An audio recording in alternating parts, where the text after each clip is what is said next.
¿Se ve? ¿Se ve? ¿No se ve nada? Se ve bien, Ah, se ve bien. bueno, bueno, listo.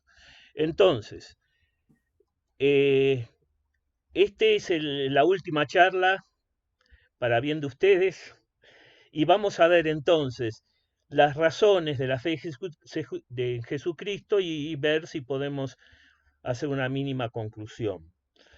Eh, el tema acá fundamental es entender que a veces cuando nosotros demos razón de nuestra fe, eh, pueden salirnos al cruce gente cuestionadora, gente que, digamos, no está dispuesta a escuchar demasiado mansamente la palabra y que con mayor o menor nivel de cuestionamiento puede empezar a decir, bueno, pero esto, pero aquello. O sea, es una experiencia que al predicar la palabra puede tranquilamente pasarnos, especialmente en el día de hoy, cuando hay muchas de estas cosas que por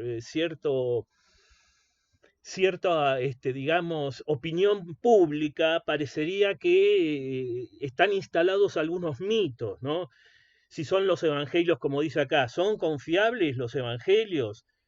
Es cierto que hubo muchos evangelios que fueron suprimidos. Acá Dan Brown hizo, con Código Da Vinci, hizo mucho mal al presentar muchos datos, si bien es una novela, presentó muchos datos que él decía que eran históricos y que eran falsos. Ese es el tema. Más allá de la novela en sí misma, presentó estos hechos diciendo que eran hechos históricos y no lo son, son deformaciones. Bueno, la divinidad de Jesús, una invención, que bueno, hay un montón de cuestiones acá que ponen en juego, que yo los invito a leer el que quiera, profundizar más en los documentos, los PDF que subí, que compartí con Marcelo, ahí está mucho más explicado. Ahora voy a hacer una presentación muy resumida y tratando de no correr, sino detenernos en algunos puntos interesantes, pero es mucho, mucho más lo que se puede decir e invito a leerlo más tranquilamente con todo, con los documentos que después compartí. Entonces, se trata esto de lo que se llama la apología o apologética. ¿Qué significa? Significa saber dar razón de nuestra fe. Es una rama de la teología o de, si quieren, incluso de la pastoral, muy importante, porque hay veces que uno se queda callado y no sabe dar razón de la fe. Se siente apabullado y bueno, en ese momento uno tiene que predicar con el ejemplo y con la palabra. Ejemplo y palabra que se acompañan mutuamente, ¿no? Y hay veces que uno falla en saber dar razón de la palabra. Y hay argumentos muy sólidos, razones muy sólidas, que no es simplemente cuestión de dar el salto de fe ciego hacia lo que son los misterios de Cristo, sino que son, para mi punto de vista, fascinantes las razones y muy profundas y muy bien fundadas para qué? Para predicar, cuando predicamos que Cristo resucitó, hay razones de muchísimo peso, más allá del salto de fe. No estamos hablando que esto nos va a dar el salto de fe.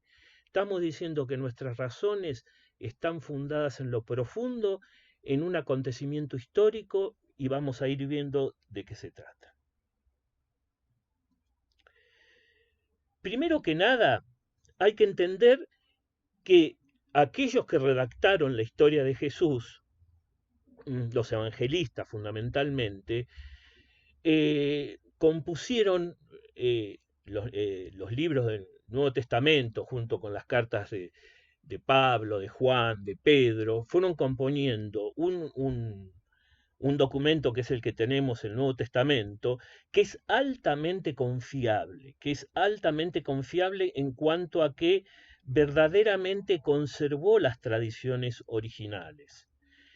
Es decir, lo primero que nos podemos preguntar, bueno, conocemos la vida de Jesús solo por testigos, no, Jesús no dejó nada escrito.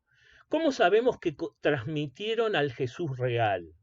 Es la primera pregunta que nos pueden hacer. Bueno, muy resumidamente, ¿no?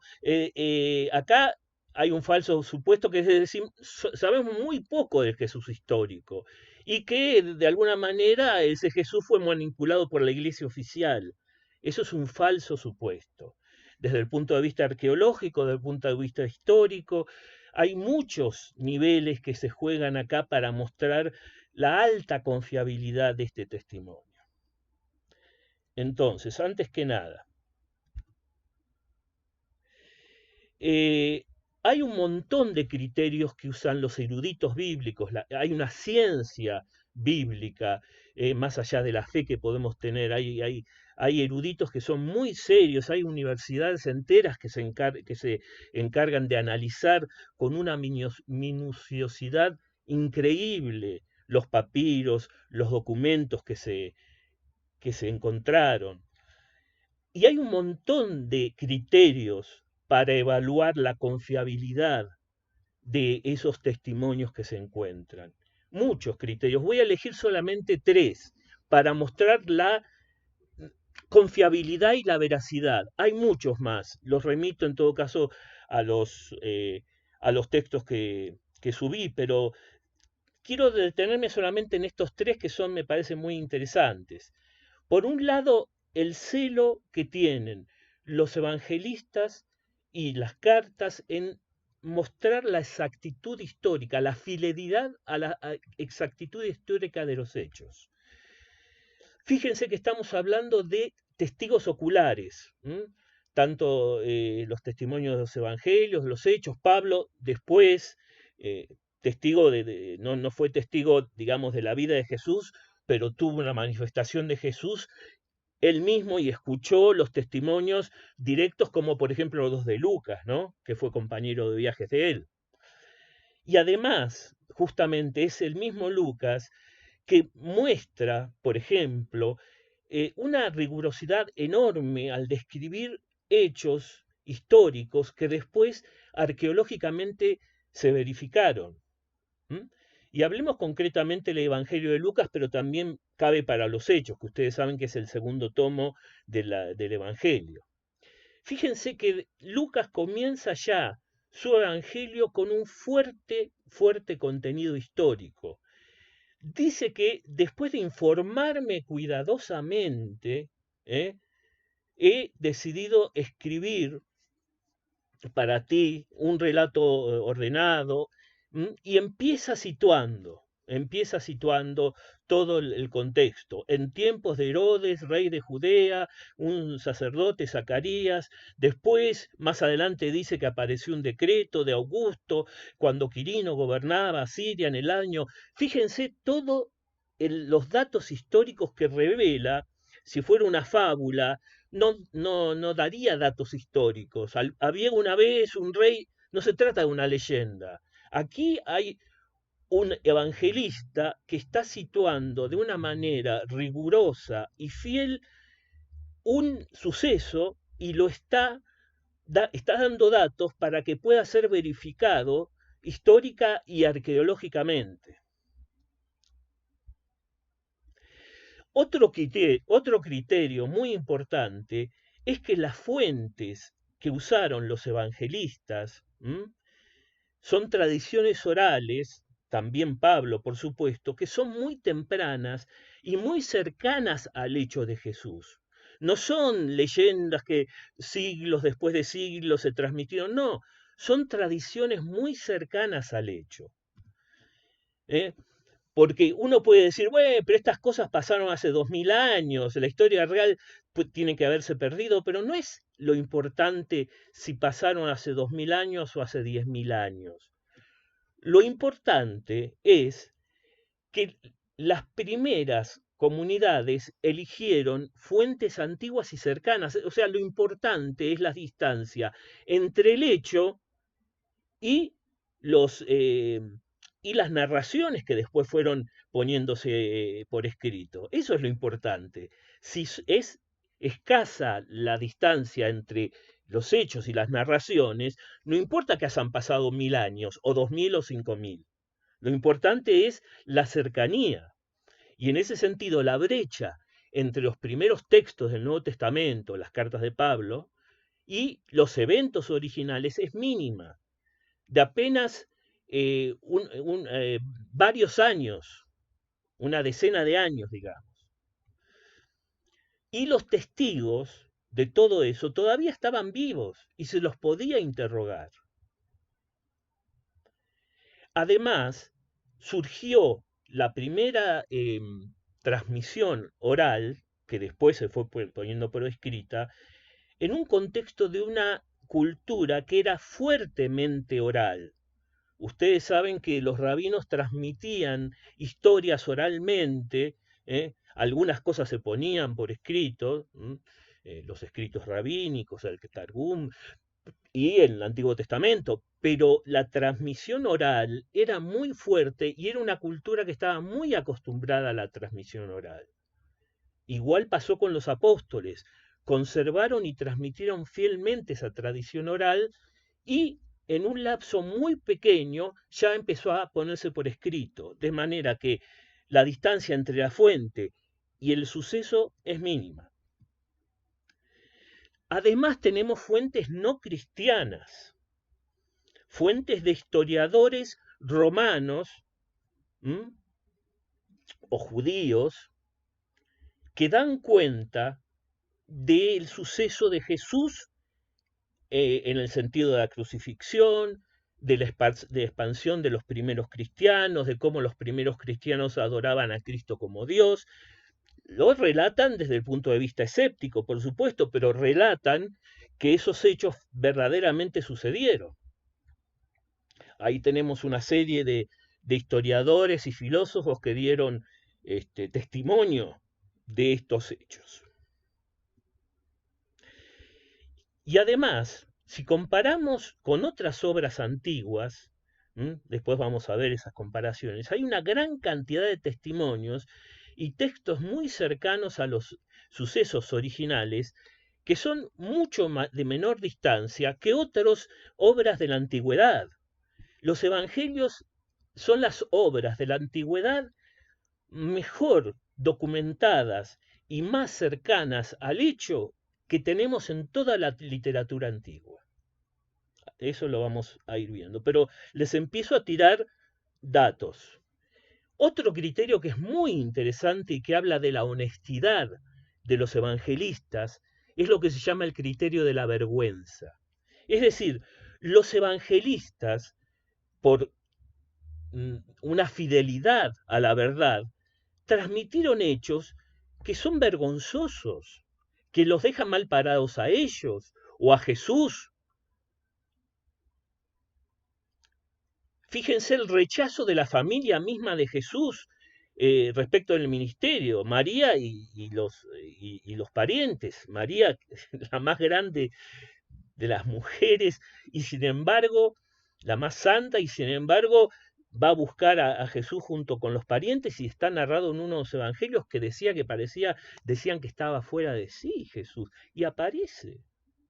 Las dudas de Juan el Bautista, ¿sos vos o es otro el que tenemos que esperar? Aparece. Jesús mismo admite su ignorancia respecto a la paruxía. Solo el Padre conoce y él mismo que se estaba revelando como Mesías, como Hijo de Dios, solo el Padre lo conoce.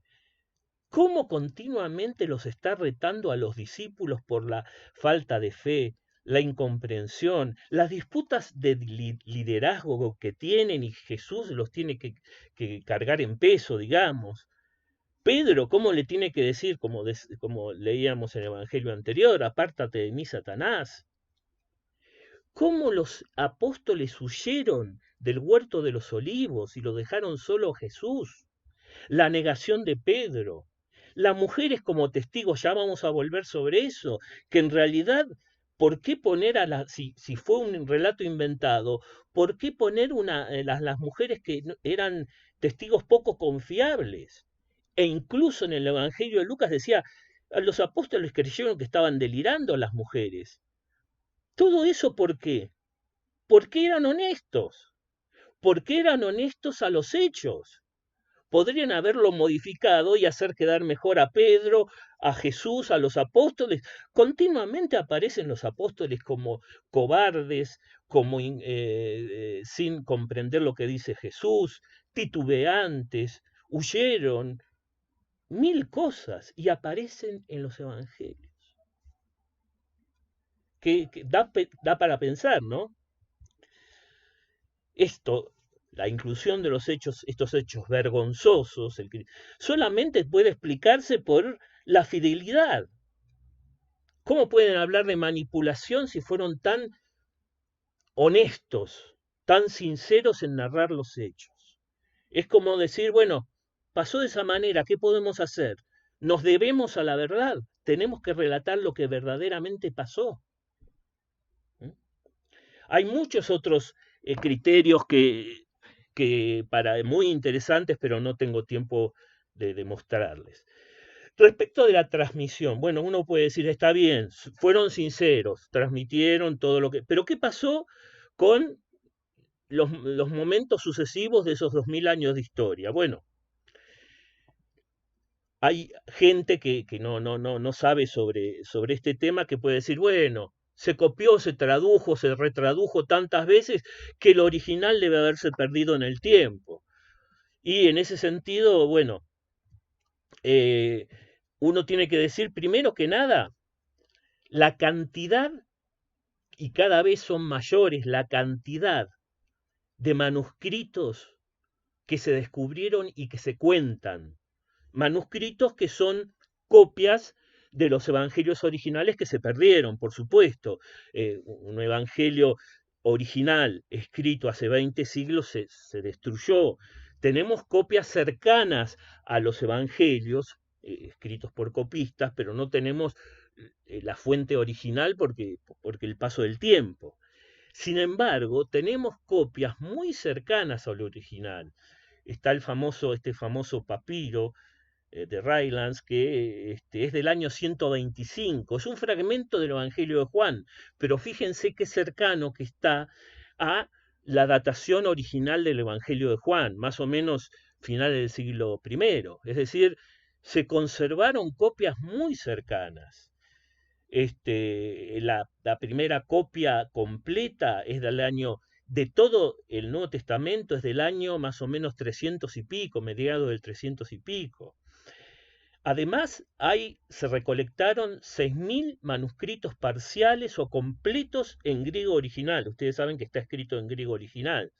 Pero además hay traducciones tempranas del latín, del copto. Todos sirven para cotejar y para tratar de saldar algunos errores del copista. Los errores de copia son inevitables, porque los copistas, no es como ahora que copiamos y pegamos. Todo se hacía a mano, no existía la imprenta. Todo se hacía a mano y había algunos errores, pero la inmensa mayoría de los errores son errores de copia, ortográficos o de transcripción. No hay, en todos estos manuscritos que se descubrieron, no hay prácticamente errores que diga que acá esta copia, esta versión dice algo totalmente diferente a esta otra, que se descubrió en este otro lugar.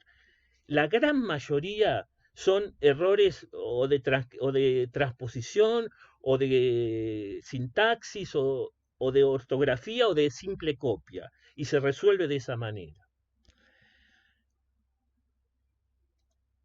El 99% de las discrepancias textuales entre los manuscritos están resueltas. De manera que fíjense el nivel de confiabilidad.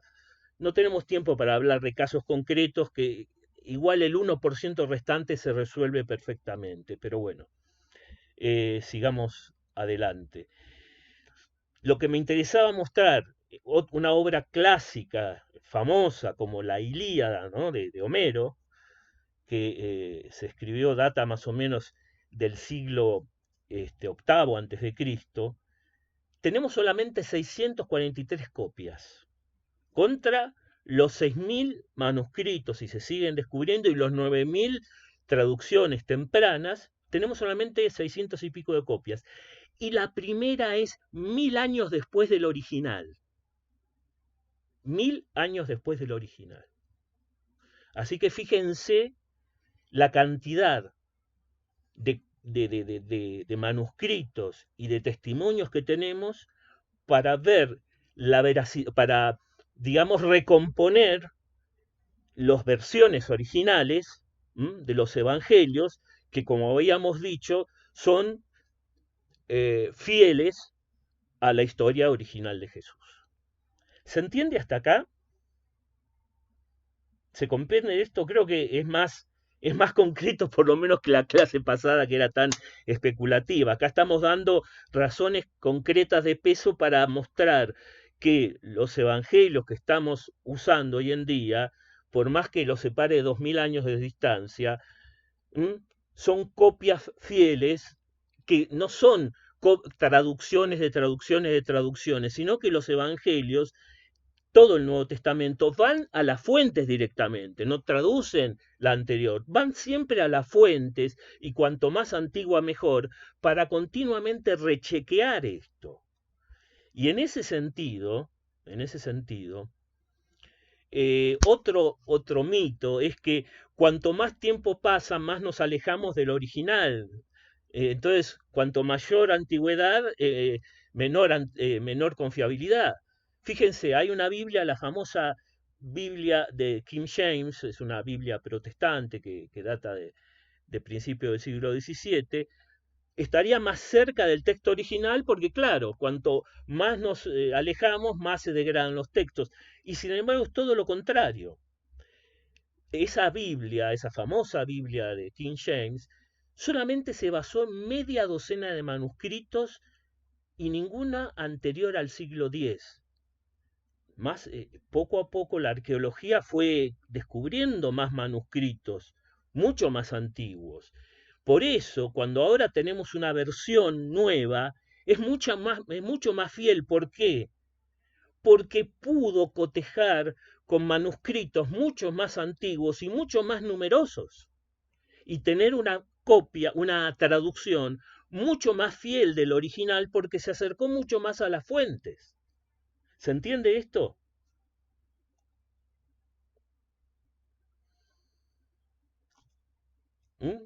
Todo esto ya lo repetimos, ya dijimos todo esto.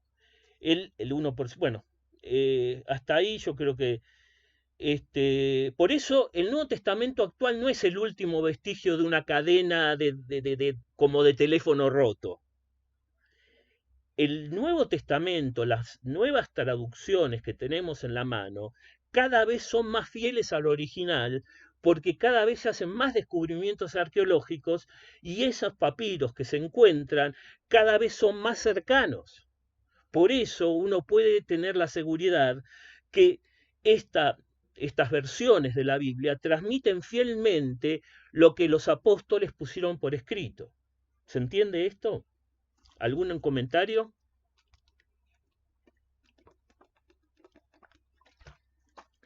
Bien, hasta acá estamos. Y hay una teoría conspirativa, no sé si alguno de ustedes leyó el Código Da Vinci, pero uno se mete en internet y es como que el Código Da Vinci, el famoso libro que después se hizo la película, es como que tiró como una mancha de aceite y las teorías conspirativas que están a la orden del día repiten como loros estas cosas que puso Dan Brown, que son históricamente falsas, ¿no?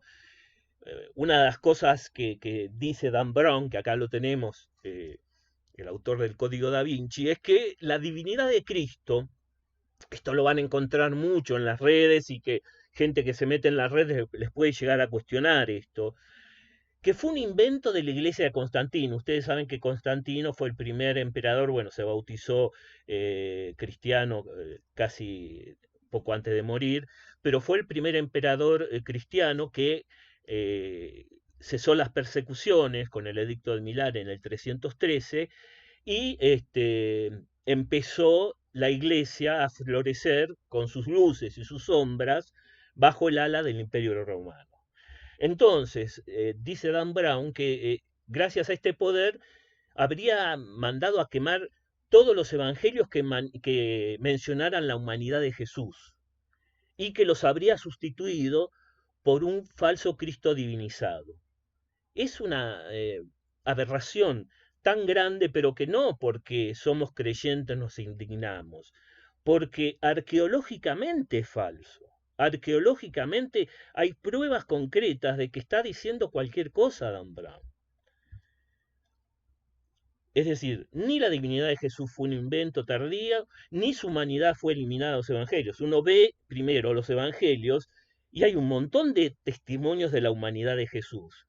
Si hubiese eliminado todo rastro de humanidad de Jesús, hubiese hecho un muy mal trabajo Constantino, porque continuamente aparece la dimensión humana de Jesús en los evangelios.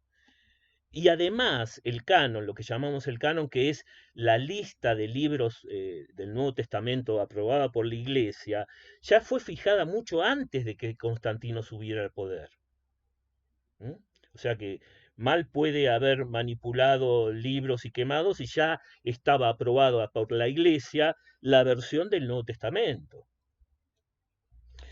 Además, además, eh, los cristianos que ya habían sido perseguidos, imagínense la experiencia de las catacumbas, esos cristianos que habían dado su vida de mártires por defender la fe, no hubieran permitido que Constantino manipulara de esa manera el mensaje. Ellos que habían conservado tan bien la fe y habían celebrado a Cristo como Dios también. Jamás hubiesen... Sí, Miguel, adelante, te escucho.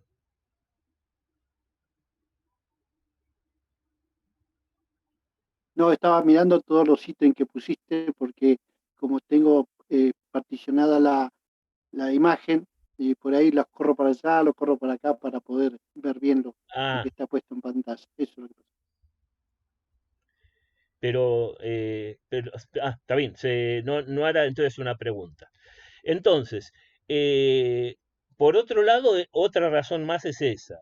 Además, ¿cómo se van a destruir tantas miles de copias en un imperio romano que ya había, que ya tenía entre sus comunidades, en todas las comunidades, ya en ese tiempo, ya las comunidades tenían una versión casi completa del Nuevo Testamento? Al principio no, pero poco a poco, con el correr del tiempo y antes de que subiera Constantino al poder, ya las comunidades cristianas tenían el mayor, casi la totalidad de lo que es el Nuevo Testamento.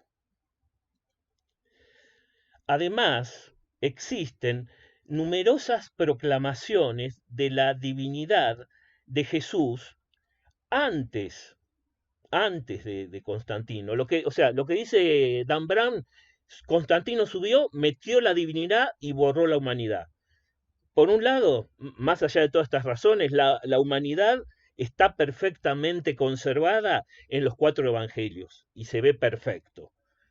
Toda la cantidad, no necesito repetir cómo Jesús lloró, padeció, se alegró, tuvo miedo, no quiso la muerte. Bueno, hay un montón, se fatigó, hay un montón de testimonios de humanidad. Pero además existe pruebas concretas, enseguida te paso, Fernando, la palabra, pruebas concretas de que las cartas de Pablo ya hablan de la divinidad de Jesús. Y hay papiros, si quieren, muy claros, que están datados antes de esto, donde se menciona a Cristo como Dios. Papiros, digo, de copias del Nuevo Testamento. O sea que Dan Brown realmente hizo muy mal mintiendo de esa manera, sin saber lo que es la paleontología, la arqueología. Sí, vos querías decir algo, Fernando. No, te quería hacer una pregunta cortita. Sabemos todos, y vos bien lo dijiste, que es una novela. Ahora, ¿hay un objetivo, en el fondo de esta novela que está dirigido a subvertir algo? No sé, porque como vos estás diciendo que hay un montón de cosas que fue narrando que hizo muy mal al catolicismo, entonces digo, debe haber una intencionalidad en el Mirá, fondo, porque si no, ¿para qué lo hace? Mirá, vende mucho más un libro que dice que Jesús murió de viejo y tuvo 5 esposas que una narración digamos, de la vida de Jesús verdadera. El sensacionalismo vende mucho y mucho mejor si está acompañado de una teoría conspirativa. Yo no sé si Dan Brown lo citó esto de ignorante o porque quiso deformar a propósito la verdad, eso no lo sé. Lo que sí sé es que, a ver, una cosa es la novela que puede decir lo que se le ocurra porque es una novela, pero al principio, en el prólogo, cuando uno lee, dice que está basado en estos hechos históricos, tac, tac, tac, y cita una serie de pelotudeces, perdón la palabra, que no pueden, que no tienen el menor sustento histórico. Es realmente indignante lo que pone y además la fama que alcanzó Dan Brown con esta famosa novela. Y cómo todos hicieron eco de estos sucesos pretendidamente históricos, que es totalmente al revés de lo que pasó. No solamente por los testimonios de los evangelios, sino además porque se descubrieron fragmentos de evangelios datados mucho antes de Constantino, donde aparece concretamente copias del Evangelio, por ejemplo, de Juan, donde habla de la divinidad de Jesús, por ejemplo, y eso es un hecho concreto, científico, que vos podés datar ese manuscrito y darte cuenta de qué siglo es. Así que, y además dio un gran pie para que apareciera un montón de teorías conspirativas. Digamos, no sé si fue intencional o no, pero muchos de manera ignorante o de manera intencionada antiteístas hicieron eco de esto que es pura falsedad. Por eso es interesante citarlo y conocer un poquito, primero porque es fascinante. Uno no sabe, uno tiene su fe, pero no sabe cuán fuertes son las columnas sobre las cuales está construida esta fe. Uno, por supuesto, lo fundamental es el corazón, es la adhesión a Cristo, pero cuando yo adhiero a Cristo, a veces no me doy cuenta los firmes fundamentos cuando uno empieza a escarbar, ¿m? Y que son realmente fascinantes. Ahora bien, pasando al tema de, a ver, lo que quisimos hacer acá brevemente es decir, primero, el Nuevo Testamento, tal como lo tenemos ahora, responde digamos, a las enseñanzas y a la acción de Jesús originales. Tanto las cartas, que son los primeros escritos de Pablo, como los evangelios, reflejan al Jesús original. Todo esto que acabamos de mostrar es esto. ¿Se descartaron evangelios? Sí. Posteriormente se descartaron evangelios que son tardíos y que justamente muestran a un Jesús que solo es divino, que solo es un Dios disfrazado de carne, lo que llaman los evangelios apócrifos, y que es un Jesús que no coincide con las enseñanzas que son más originales y primitivas sobre Jesús. Todo lo contrario de lo que dice Dan Brown. Entonces, una vez establecido esto, vamos a ver algunas de las evidencias. ¿Qué quiere decir evidencias? Creer en la resurrección es un acto de fe. Empecemos por ahí. A nadie podemos hacer creer en la resurrección por evidencias científicas. El creer en la resurrección es una gracia, es un don de Dios. Pero una vez más, así como decimos que el Nuevo Testamento está bien fundamentado y son muy firmes las columnas que nos hacen darnos cuenta de la credibilidad de los evangelios, pasa lo mismo con la resurrección. El centro de nuestra fe es la resurrección, pero eso no significa que esa fe esté colgada en el vacío. Sí, Juan Carlos.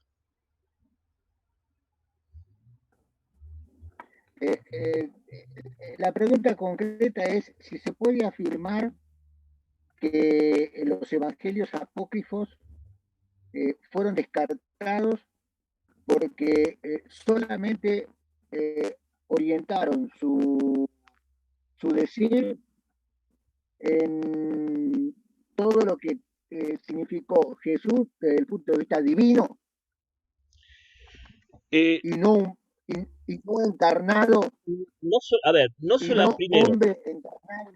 sí, exacto. ¿Se No entendió la pregunta? solamente, ¿Se entendió la pregunta? sí, a ver, ¿Se entendió la pregunta? sí, creo que sí. No solamente son tardíos, o sea, aparecieron cuando ya los 4 evangelios las primeras comunidades los habían tomados, sino que son fruto de una herejía que apareció al comienzo, que es el gnosticismo, el docetismo, que algo de eso mencioné, y que muestran a un Jesús que verdaderamente no se encarnó, sino que es un Dios disfrazado de carne y que no resucitó, que no se encarnó y que no salvó al género humano, o sea, a contrapelo de la gran proclamación de los primeros apóstoles.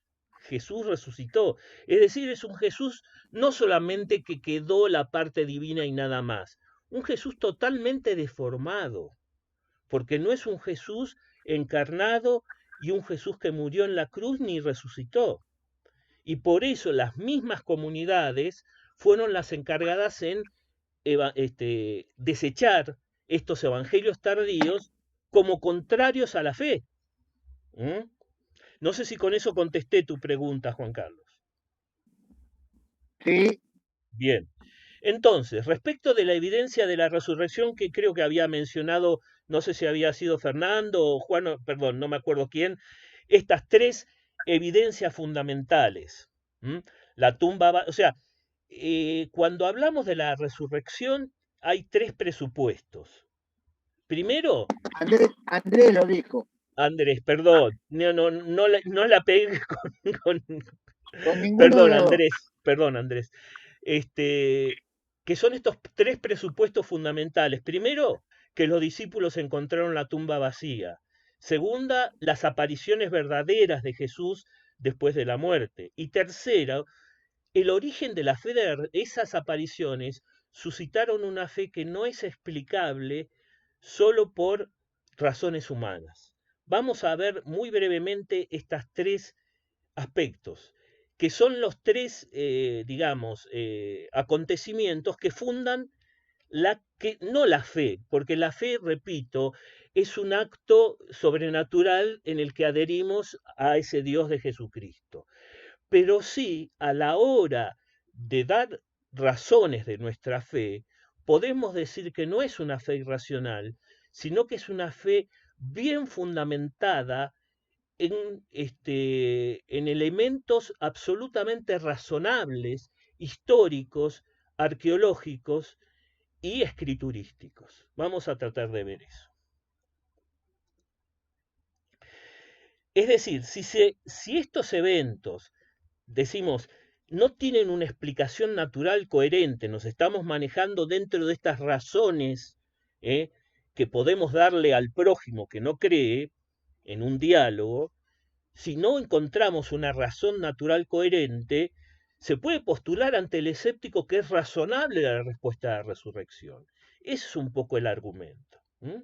No es que vamos a convertir al escéptico en un creyente, le vamos a dar razones para que, por un lado, despejar caricaturas respecto de lo que él cree que puede haber sido esa proclamación de la resurrección, o conspiraciones, etc. Pero además, mostrar que esa fe, cosa que a lo mejor nosotros ni siquiera sabemos, está fundamentada muy sólidamente en estos hechos.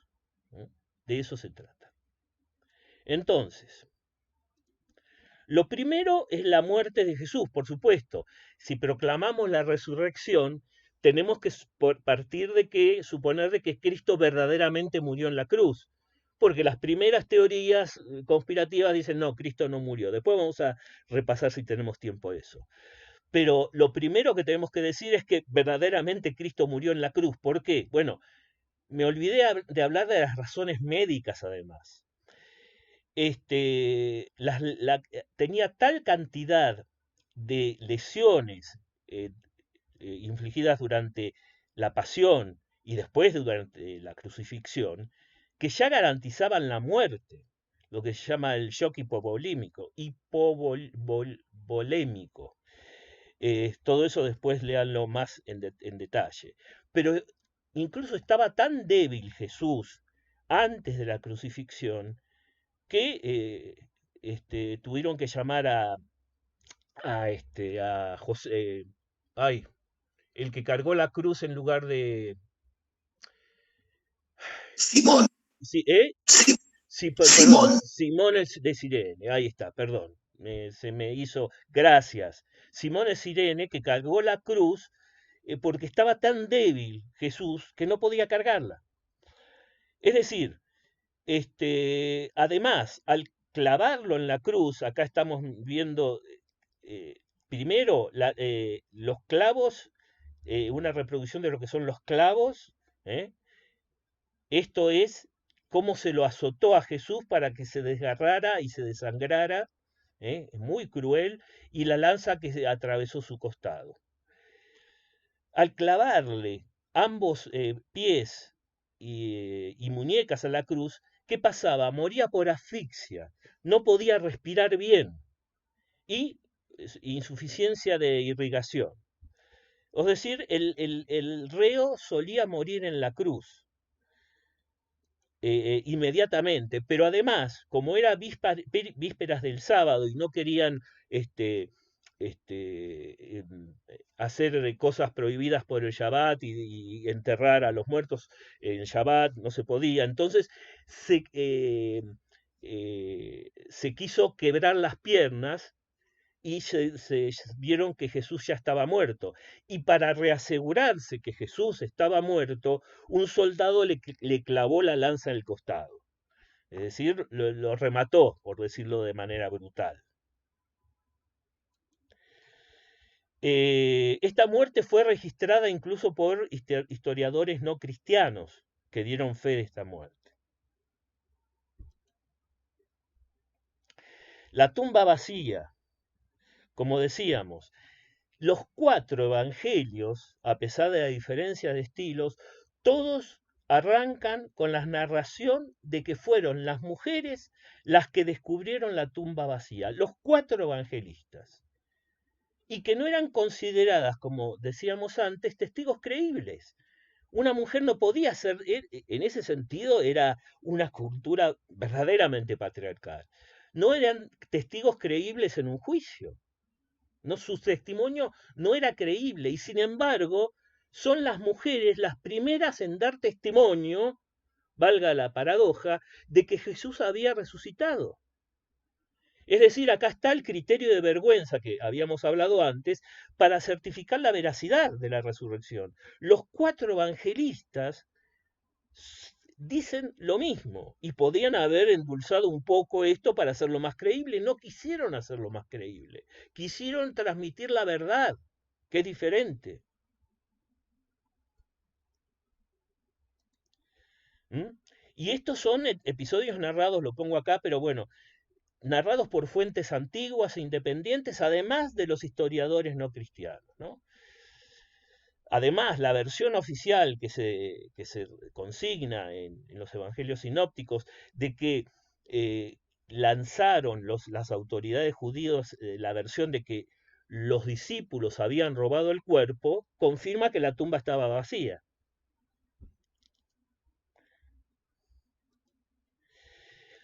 Además, si la tumba no hubiese estado vacía, los judíos habrían enseguida mostrado el cadáver de Jesús para refutar esa primera proclamación que empezó por Jerusalén y por los alrededores de que Jesús había resucitado. Si la tumba no hubiera estado vacía, lo primero que hubiesen hecho los judíos es mostrar el cadáver de Jesús, cosa que no pasó. Y recuerden que la primera predicación fue esa, Jesús resucitó. Estamos hablando ahora de la tumba vacía, después vamos a hablar del otro. Fíjense otra cosa, no hubo posterior interés en venerar la tumba. Las mujeres primero querían saber dónde habían puesto a Jesús, le preguntaban a los ángeles, porque querían venerar la tumba, porque querían depositar ofrendas en memorial a su maestro.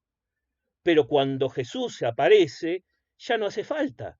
¿Por qué? Porque no se venera el sepulcro de quien vive. Por eso. Pero no solamente se anunció la tumba vacía, y aquí viene el suceso capital. Se anunció un encuentro con Jesús resucitado, las apariciones post-mortem de Jesús. Se dice que, bueno, los testigos no son creíbles porque eran testigos parciales porque eran creyentes. Pero el asunto fue al revés.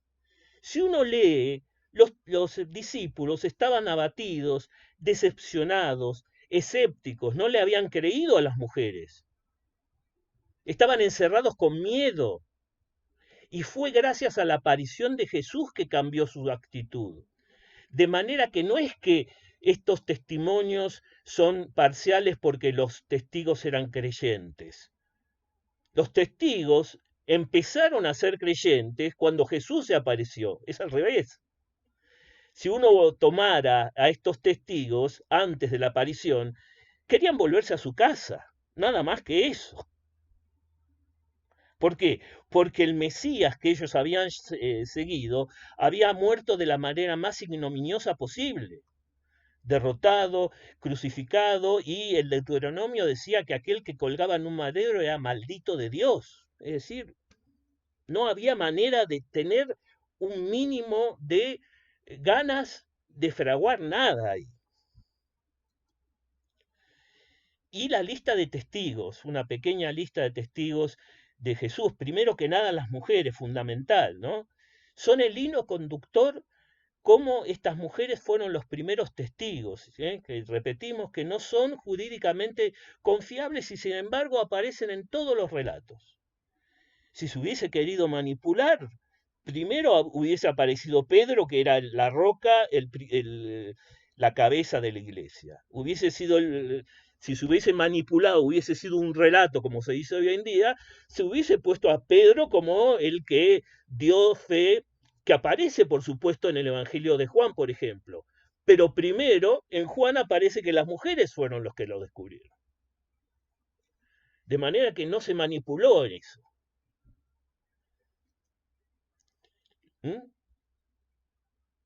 Y además la reacción escéptica que da cuenta en los evangelios. Se creía que deliraban, no le creyeron a las mujeres. ¿Por qué no le creyeron? Porque su testimonio no era creíble en esa cultura. Fue una reacción normal de hijos de su cultura.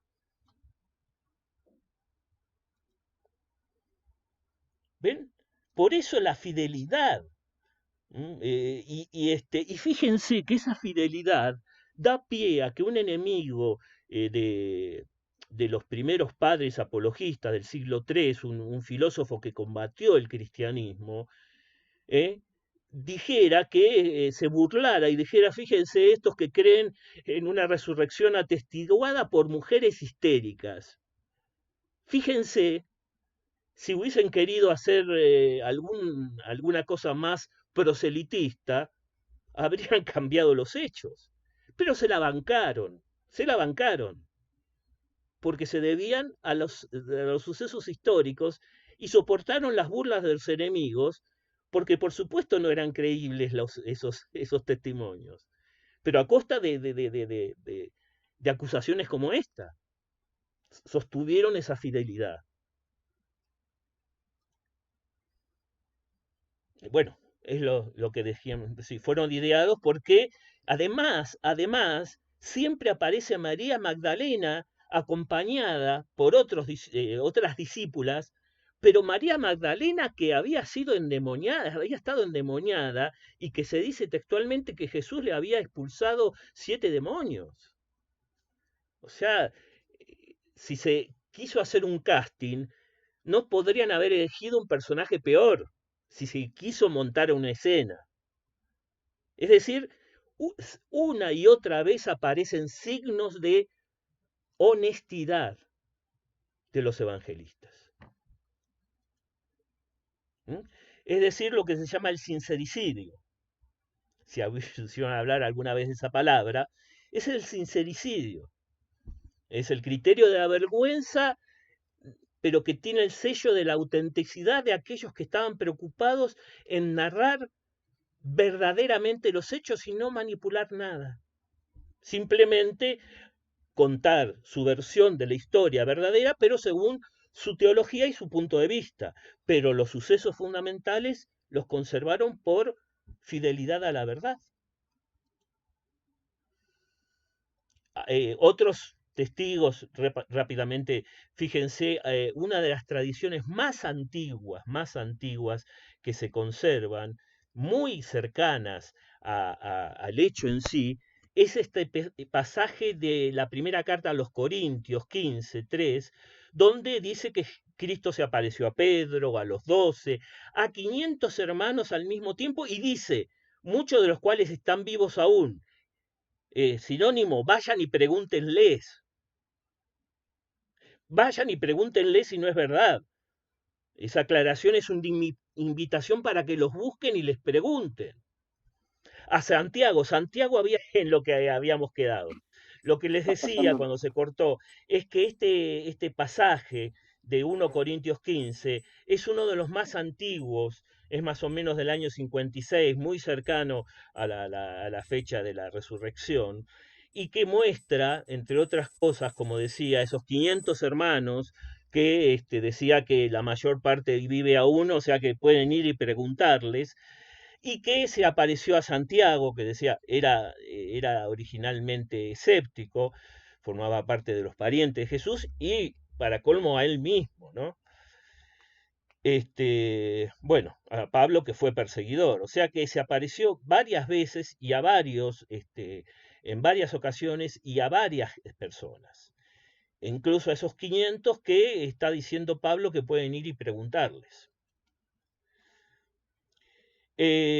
Pablo, fíjense qué interesante, era fariseo, y si uno habla de que fue una alucinación, era un fariseo que no estaba dispuesto a ninguna alucinación ni a ninguna aparición.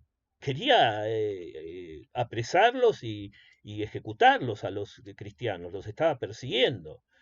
No estaba dispuesto a una aparición de Jesús camino a Damasco. Tampoco ganaba nada en su vida inventando esa aparición. Todo lo contrario, renunció a sus honores, a su puesto de fariseo, fue sometido a persecuciones, a martirio, pasó una vida de privaciones, de tortura. No ganaba absolutamente nada. Y por último, el tema de el origen de la fe de los discípulos en la resurrección. Una vez más, esto es un suceso inesperado. No puede ser inventado. ¿Por qué? Porque los discípulos, era muy claro, más allá de las narraciones de los evangelios, que estaban absolutamente abatidos. Su Mesías había quedado derrotado. Un Mesías muerto en la cruz, que era una maldición, era impensable. Para el Deuteronomio era una maldición. Y encima ocurrírsele exaltar a un Mesías que estaba derrotado y ejecutado, era una locura. Estaban, como bien narran los evangelios, con miedo, frustrados, acuérdense incluso de los discípulos de Maús, abatidos. Además, no esperaban una resurrección. La resurrección que esperaba Israel, lo dice Marta, cuando va a resucitar Jesús a Lázaro, sí, espero en la resurrección final. Esa es la resurrección que esperaban todos. Una resurrección final general y gloriosa, pero no una resurrección del Mesías. Eso no estaba profetizado, que el Mesías iba a resucitar para la gloria individual e inmediatamente. Es decir, no esperaban nada de esto. Fue un suceso absolutamente inesperado. Pero además, estos discípulos hicieron la peor de las blasfemias, lo adoraron como Dios, tal como atestiguan las cartas y los evangelios. Y se traían consigo el peligro de una condenación divina. Todos eran judíos de buena cepa y sabían a lo que se estaban arriesgando, y sin embargo siguieron adelante. Y hasta el martirio. Fíjense este cambio inexplicable de actitud de los discípulos. Esto historiográficamente no se puede explicar. cómo discípulos que estaban con miedo, abatidos, encerrados, de repente, acá están, es una representación de los discípulos de Maús, muy plástica, digamos, el abatimiento. Cómo de repente empezaron a predicar que Jesús había resucitado e incluso estuvieron dispuestos hasta el martirio a proclamar hasta los últimos momentos que era cierto que Jesús había resucitado. Nadie muere por algo que sabe que es falso, si esto hubiese sido una manipulación. Por eso, sin la realidad de la resurrección, no se explica cómo los discípulos superaron la desilusión. Esa desilusión, ese abatimiento, ¿cómo se supera? Solamente se explica por la aparición de Cristo resucitado. Por supuesto que hay hipótesis alternativas. Yo no sé, Marcelo, si tengo unos minutos de tiempo. Vos me dirás, Marcelo. Preguntamos por nosotros, sí. A ver a los muchachos, ¿cuánto necesitas? ¿5 o 10 minutos más? Sí. Para Yo mostrar... creo que sí, los muchachos, ¿no? Y si alguien está urgido, bueno, no se preocupe y salga de la reunión, pero así, como es la última, para hicimos una redondear oración un más poquito. larguita hoy, aprovechemos. Gracias, Marcelo. Dale. Es simplemente para presentar algunas de las hipótesis alternativas para ser abogado del diablo, ya que se trata justamente de poder dar razón de nuestra fe ante los escépticos. Presentamos muy brevemente, en resumen, las principales objeciones de los escépticos. La famosa teoría de la conspiración es que los discípulos robaron el cuerpo y mintieron sobre las apariciones, ¿no? Pero eso no es creíble ni moral ni psicológicamente. Primero que nada porque ellos mostraron ser gente honesta, sincera, moral y psicológicamente no preparada para ese evento. Habían puesto a las mujeres como testigos, veracidad. Son relatos sobrios, no hay ningún relato espectacular y es interesante cotejarlo con los relatos tardíos de los evangelios falsos, apócrifos, cómo lo muestran como algo absolutamente con bombos y platillos, como las grandes pinturas renacentistas. Bueno, son relatos sobrios, muy sobrios los relatos de las apariciones y de la tumba vacía. Además, ¿quién se le va a ocurrir anunciar a un Mesías ejecutado y resucitado? ¿Quién va a tener el estado de ánimo de raptar un cuerpo, de secuestrar un cuerpo? Y si estaban en la lona, estaban abatidos, estaban absolutamente con ganas de volver a su casa, digamos, ¿no? Además, habría que explicar cómo pudieron burlar la guardia sin hacer ruido, bueno, un montón de otras cosas que bueno, no hay tiempo para tratarlas, pero bueno, la hipótesis de ladrones de tumbas, el cuerpo fue robado por ladrones de tumbas, bueno, tampoco se sostiene porque las sábanas finas de lino que envolvían el cuerpo de Jesús fueron cuidadosamente enrolladas y dejadas a un costado. ¿Qué ladrón de tumbas se deja lo más importante y lo más valioso? Y además, ¿quién se preocupa en enrollarlo? Además, habrían alertado a los guardias con esos ruidos, etc. La muerte aparente. Ya dijimos cómo Jesús no pudo zafar de los castigos cruentos que le propinaron, ni de la muerte en la cruz. Era imposible y además se cercioraron los guardias porque ellos mismos corrían riesgo su vida si dejaban escapar a un reo, y por eso ese lanzazo en el costado. Entonces, primero entonces esos verdugos eficaces. ¿Cómo podía él, con ese estado de debilidad, mover la piedra y escapar? Además, ¿cómo habrían creído en un Señor vencedor de la muerte, un Jesús que se estaba arrastrando con todas sus heridas y que se les moría ahí mismo? Proclamar que era un vencedor de la muerte es una piltrafa que se le arrastraba con todos los supuestos fantasiosos contestados después. Es impensable, es ridículo. La alucinación, otra hipótesis bastante recurrida, decía que fueron alucinaciones colectivas, de trastornos colectivos. Y sin embargo, tenían, todos, ninguno estaba predispuesto a una aparición de esa manera. La aparición de un fantasma era más bien testimonio de que estaba muerto, no vivo. ¿Mm? Cuando se aparece un fantasma, como se ponen a gritar en un momento porque creen que es un fantasma, no, no es un fantasma, soy yo, estoy vivo.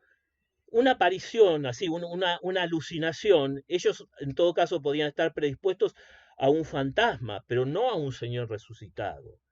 Además tenían diferentes personalidades y se apareció en diferentes oportunidades. Una alucinación colectiva recurrente a diferentes personas, a todos ellos con diferentes personalidades, no predispuestos. Psicológicamente consultados especialistas niegan esa posibilidad clínicamente. No existe tal tipo de alucinación. 500 personas no pueden sufrir todos una alucinación colectiva al mismo tiempo, por ejemplo. Y repito, no ansiaban, no estaban esperando ver a Jesús resucitado. Fue un acontecimiento inesperado que les cambió 180 grados su vida. Entonces,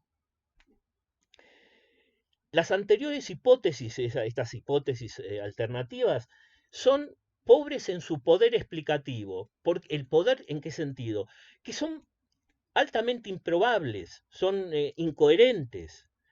Tienen que juntar un montón de cosas, la inmoralidad de los discípulos, que la crucifixión no le haya sido alfileres, predisposición a las visiones, un montón de cuestiones que la disposición a sacrificarse. Es el efecto de la manta corta.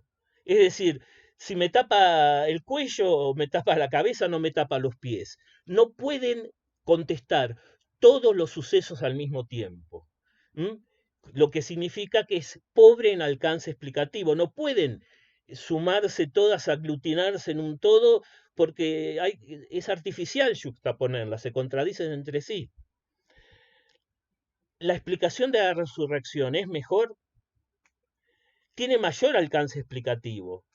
Explica todos los hechos a la vez. Explica la tumba vacía, explica las apariciones de Jesús y explica el cambio de actitud de los discípulos.